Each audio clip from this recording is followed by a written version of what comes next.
Friends आज चाहिँ मैले यो व्हाइट फ्लावरहरु चाहिँ राखेको छु। आज चाहिँ म अब सबै व्हाइट फ्लावरहरु नै देखाउन चाहेको छु। यो चाहिँ मेरो अब स्पाइडर लिली भयो। यो चाहिँ एकदमै सुन्दर फुल्ने फ्लावर हो। यो चाहिँ अब सालमा तर यो एकैपल्ट मात्रै फुल्छ।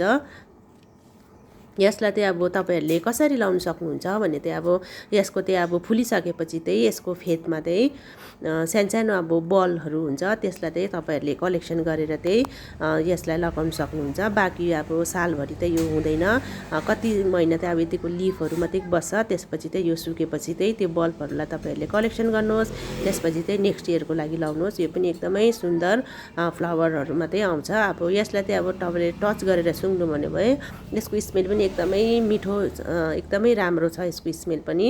यसलाई चाहिँ अब स्पाइडर लिली भनिन्छ। अब हेर्नुस्, अब यो स्पाइडरको जुन जालो हुन्छ त्यही जस्तै भएर होला सायद यसको चाहिँ अब स्पाइडर लिली नाम राखेको हो। यो पनि तपाईहरुले लाउनुहुन्छ। यो चाहिँ तर अब समर सिजनमा मात्रै फुल्छ, सालभरि चाहिँ अब यो फुल्दैन। तर एकै सालमा एकैपल्ट फुल्ने फ्लावर हो यो चाहिँ। अब नेक्स्ट चाहिँ भन्नु यो प्यान्टस। यो प्यान्टस चाहिँ अब फेरि यो पर्मानेन्ट फ्लावर प्लान्ट हो। अनि यो चाहिँ अब सालमा फुलि नै रहन्छ। यो चाहिँ एकपल्ट फुल्छ, त्यसपछि फुलेपछि तपाईहरुले यसको हाँगाहरु पुरै काटिदिनुहोस्, फेरि नयाँ हाँगाहरु आउँछ। त्यसरी गरेर यो एउटै प्लान्ट तपाईले फुल ल्याउनु भयो भने पनि धेरै अब यो फुलेकै गर्छ। अब तपाईले यसलाई चाहिँ कसरी लाउनु भन्यो भने चाहिँ अब यसको सिड पनि कलेक्सन गरेर हुन्छ, अनि यसको हाँगालाई कटिङ गरेर लाउँदा पनि हुन्छ।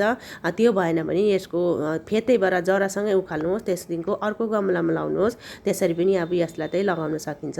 यसलाई चाहिँ अब हेर्नुस्, यो कमिला हिँडिरहेछ। जब यस्तै फुल चाहिँ अब फुल्छ त्यति बेला चाहिँ एकदमै कमिलाहरु त्यसमा चाहिँ साह्रो छिटो लाग्छ। सायद त्यसमा मिठो भएर होला फुल, त्यही कारणले तपाईहरुले चाहिँ अब फुलेको बेलामा चाहिँ विशेष ध्यान दिनुहोस् कमिलाहरुबाट। अब त्यसमा चाहिँ अब तपाईहरुले के लाउनुहुन्छ भने चाहिँ नीम पत्तालाई चाहिँ पिसेर लाउनुहोस्, त्यसबाट चाहिँ कमिलाले बचाउँदिन्छ।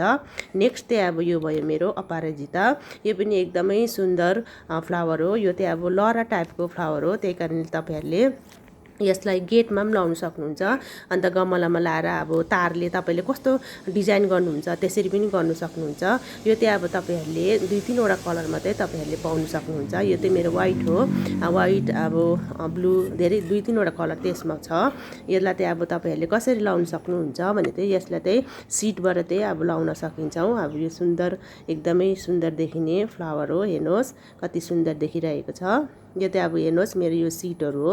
अब फुलिसकेपछि चाहिँ हेर्नुहोस् पुरा सिडहरु चाहिँ लाग्छ। त्यतिखेर तपाईहरुले कलेक्सन गर्नुहोस्, त्यसपछि त्यसलाई लगाउनुहोस्। यसलाई गमलामा लाउँदा पनि हुन्छ। अब गमलामा लाउँदा तपाईले लहरा बनाउन चाहनुहुन्छ भने त लहरा बनाउन दिनुहोस्। अब त्यसलाई बुसी बनाउन चाहनुहुन्छ भने त्यसको चाहिँ अब माथिको मुन्टाहरु चाहिँ अब तपाईले टिप्दै काटिदिँदै जानुहोस्। त्यही कारणले बुसी भएर एकदमै राम्रो फुल चाहिँ लुक दिन्छ यसले। अर्को चाहिँ अब नेक्स्ट भनौँ यो मेरो सदाबहार फ्लावर।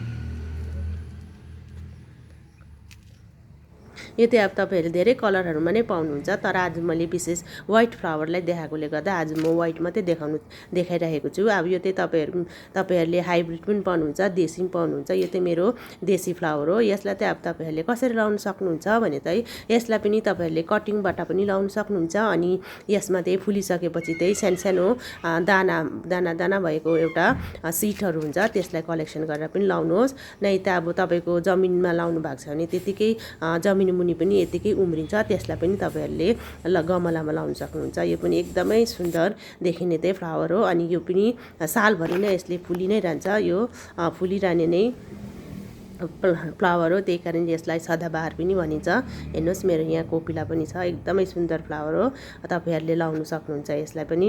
फ्रेन्ड्स आजको भिडियो तपाईहरुलाई के कस्तो लाग्यो, मन पर्यो भने लाइक साथै सब्स्क्राइब गर्नु नभुल्नु होला।